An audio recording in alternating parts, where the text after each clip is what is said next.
So it's been nearly a year since Anita Sarkeesian managed to successfully bamboozle lots of gullible people into giving her an outrageous sum of money to make a lousy web series dedicated to a topic that had already been covered by pretty much everyone else. As such, my question to you is this: what has been accomplished thus far? I'll tell you what. Two things mainly. Jack and shit and Jack just left town. Classic.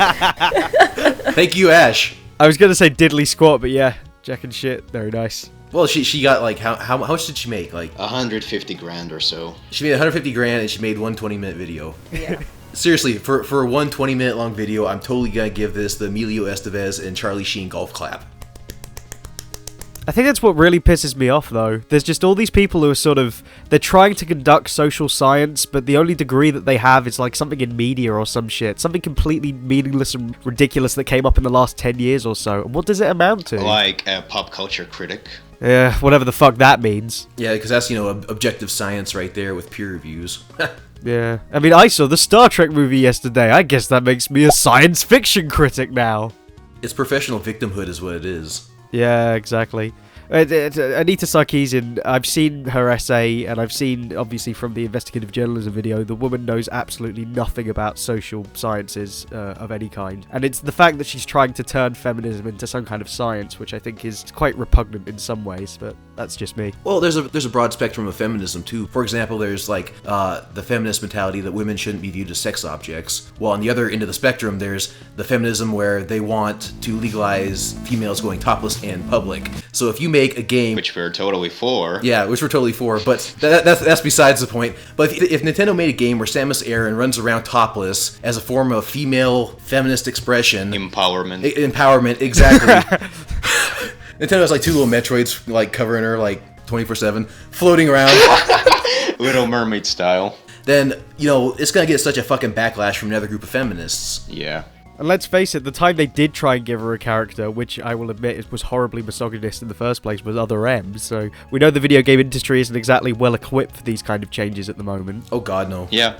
Well, the thing is Max and I were talking before we got into the Skype recording here, that Samus Aran was an extremely strong character due to the fact that she wasn't overly sexualized. I mean, she didn't have a relationship with any men, she didn't, really flaunt what she's got or whatever you want to say. Or maybe she had, but it was never brought to the forefront because who the fuck gives a crap? Right. Well, let's face it, Sakamoto knew what the truth was, that's why he got the Team Ninja guys to fucking do it. Yeah. Jago physics all the way. Yeah, exactly. Let's get a company that's focused on cinematics to deliver what has usually been known as an immersive experience. One quick suggestion: we need more input from Melissa, or we can make it a total in-joke or running theme that every single time she tries talking, we cut her off. Okay, but Melissa, as a woman, what examples of strong female characters can you cite that you are pleased with? And you can't cop out with this entire thing about, I don't look at female characters as any different from males. You got pick here. You're on the spot. Well, a lot of women complain that they're equal to men and everything like that. Well, in reality, the only way they can be equal to a man is if they grow a penis. Well, one of the characters I actually enjoy the most is Heather from Silent Hill 3, and a lot of people complain, they're like, no, the main characters are usually male, or, why are they casted female? Well, they explain the story through it, but the reason why I enjoyed Heather so much is she was more down to earth. She was a whole lot more of herself and less of, your typical preppy teenager, pink, crap like that. She had a bit of a tomboy side to her, but she was still walking around that short skirt. Yet she didn't show any kind of sexual, appearance or anything like that, which I thought was great. So that's one character I actually give thumbs up to. Do you think it's just because of the fact that, she was a more realistic portrayal of a woman? I mean, it wasn't like, everything's all pink and dandy and, I'm gonna, walk around in a mini skirt and thong, like most of the game developers would prefer, and even the game players themselves, including myself, maybe. But do you think it's just because she was more realistic, you could relate to her better, and she's just a better character overall? Yeah, pretty much. She was more, like I said, she was more down to earth, basically, because, a teenager still in high school, suddenly she gets punched into this nightmare world, and, she's handling it as a normal person actually would handle it. Anyways, but the negative looks is basically Ashley from Resident Evil 4. No, always a damsel in distress. She can't. Is that when she's wearing that nurse costume or? Yeah, Silent Hill 4 with Eileen with the nurse outfit and stuff. But yeah, basically they were wearing skimpy clothes and they can't fend for themselves, even though there's like weapons everywhere. Yet they can't even bother to like go into hiding or anything like that. Save me, Leon! And at the end, Leon gets a freaking old-fashioned on that jet ski. Yeah. Oh yeah. Then you got the HD version where he just takes off without her. Yes. But gosh, where was I? Ashley. I was thinking Silent Hill 4, not Silent Hill or Resident Evil 4, so I totally missed that one. I thought it was like that one chick who you save, like, who gets beat up and shit and then wears like the nurse outfit in the second playthrough. I never got that nurse outfit no matter how hard I tried. I guess it must have been some kind of code glitch in my copy or something like that, but I keep going back to her apartment like, where the hell's that outfit? A woman actively looking for one of the most sexist outfits in any fucking video game ever made. That's as equal as you're gonna get, folks. An interesting point brought up by Matthew earlier on was that you cannot, game developers cannot possibly make a game that will conform to the needs of one group or another. And one thing I could not help but think was that quote from Stephen Fry. Yes. You are not entitled to anything just because you have your little petty sentiments offended. It does not mean that the entire world needs to change its perception. Because, okay, there are definitely some problems with the way female characters are presented in video games. There's no denying that. I mean, just take a look at fucking Dead or Alive Extreme Beach Volleyball. But on the other hand, and I think this is a good time to bring it up, it's a sort of a two-edged sword, because on the one hand, you've got the narrow-minded frat-boy demographic that wants, one-dimensional sex dolls type of characters. But then you also have cowardly publishers who are so determined to play it as safe as possible that they are willing to hamper the development of interesting new game titles. Here's a good example for you.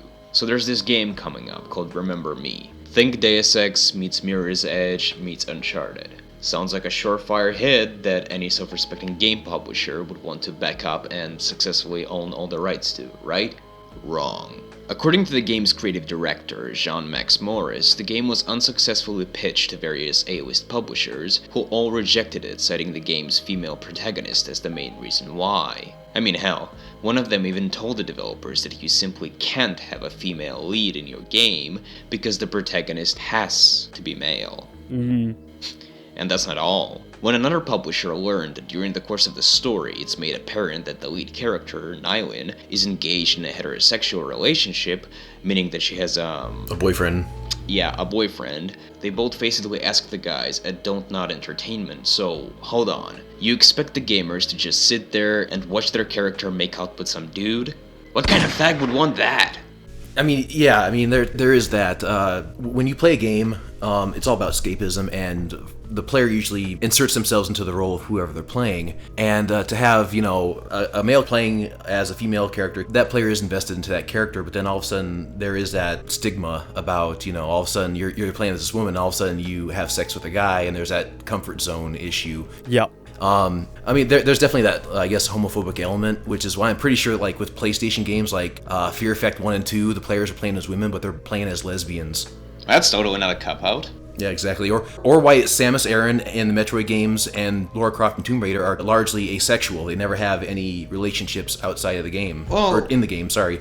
Yeah, that's a good point. You never see them in the game, but it doesn't mean it's not implied that, they don't get some on the side. It's just not depicted there. And like I told you, yes, sure, video games, more so than any other medium, has that immersion factor where you can be, the player and the character are one. So, if you're a male and your protagonist is female and she has a relationship with a male, then yeah, it can create some sort of tension. But at the same time, if Nathan Drake or Master Chief or whoever is allowed to go around and bang anything that moves, if we're gonna talk about equality, why can't women do the same? Makes perfect sense. Because keep in mind that there are girl gamers out there. I mean, we have one right now on the fucking podcast, right here with us. We do? Where? B-Mask? No.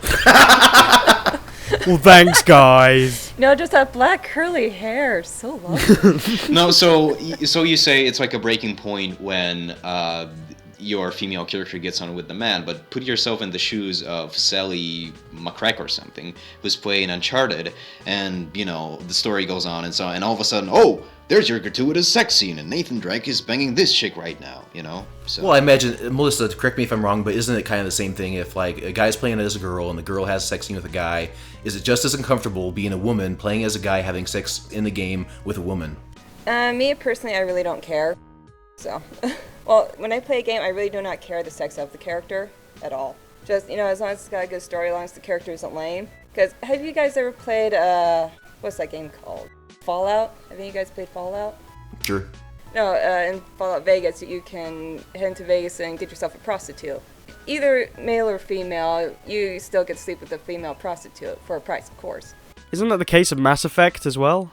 Yeah, it is, in a sense. But in Mass Effect and Dragon's Age, I mean, you can play as either a female character, you can have a relationship with, you know, either the opposite or same sex, depending on what your own preference is. Problem with that was the depiction of it wasn't very well handled, because, you know, the idea that they were bisexual, they were completely blank slate, so there was no fear of rejection. If we are going to put these kinds of sensitivities into games, we really need to address them in more mature ways than just sort of, you know, basic sexuality, which seems to be the way that we're handling it at the moment. It is a bit Neanderthalic in those ways, but then again, we just don't have the right people addressing them, I suppose. No. And, well, obviously I'm not helping, so I'm so sorry. I wouldn't say that. Oh, okay. It's not your fault, and it's not your job to sort that out. I mean, obviously, it's up to the, you know, other developers to get it right for females. But then again, I guess there's also the sense of it's all these male guys kind of trying to push their agenda. Yeah, agenda onto how women should be portrayed, which I don't think is the right way either. I mean, I'd need to collect my thoughts together properly, but I don't think that we're going about it the right way at the moment, in either sense. I don't know how they can, you know, screw up, you know, writing a woman. I mean, it's easy. Just take a man, remove reasoning and accountability. Very funny. You do, the truth is, you just write for a character. That's what people need to do. Just, you know, sexuality does come into it eventually, as does gender, but for the most part, we need to just be writing for characters. I can't stand feminist women at all. I mean, it's one thing to complain, you know, but it's another for a woman. She's always constantly trying to find something to bitch about. And it's, I mean, when I watched that video with that, freaking what's her name, who we mentioned at first. Anita Sarkeesian. No, she's talking about how, you know, the gaming community is all one-sided, it's all towards male, and she's wearing these huge ass earrings and this low cut top. Yes. I just want to grab her by her professional ponytail and throw her out a window. Just, Yeah, but it's like I said in the beginning of all of this. It's like what has been accomplished. One 20-minute long video, which is inferior to what Extra Credits did on this issue. Or more importantly, all the responses that her video has received. They're so much more well constructed. more spoken than the video she made. Yeah. There have been quite a few women who have spoken out about Anita Sarkeesian as well. There's Kite Tails in particular online. She's gotten quite a following out of it. What's nice about that one is that she's actually just an ordinary girl gamer, and who better to represent ordinary girl gamers than one who is one? Not according to the media. Because keep in mind that once the news portals got wind of Anita's misguided gender war, they were quick to canonize her as some sort of intrepid pioneer for women's rights on the internet, even if, you know, the women she is ostensibly meant to represent can't stand her guts. Well, it's the fact that we're having a hard enough time trying to justify games and movies as viable medium to discuss, and she's just making it even worse by making it even more... It's like, oh yeah, there's definitely credence to this argument, even though nobody else agrees with it. Yeah. Yeah, she's making it more sexy than what it actually is. She's thinking too deep. Yeah, it's the fact that, you know, we're trying to get this stuff out into society to debate and discuss, and she's already come up with a solution to something that, you know, people haven't even begun to scratch the surface of a proper debate for, you know? Well, it's because she's found a way to profit off of it, that's why.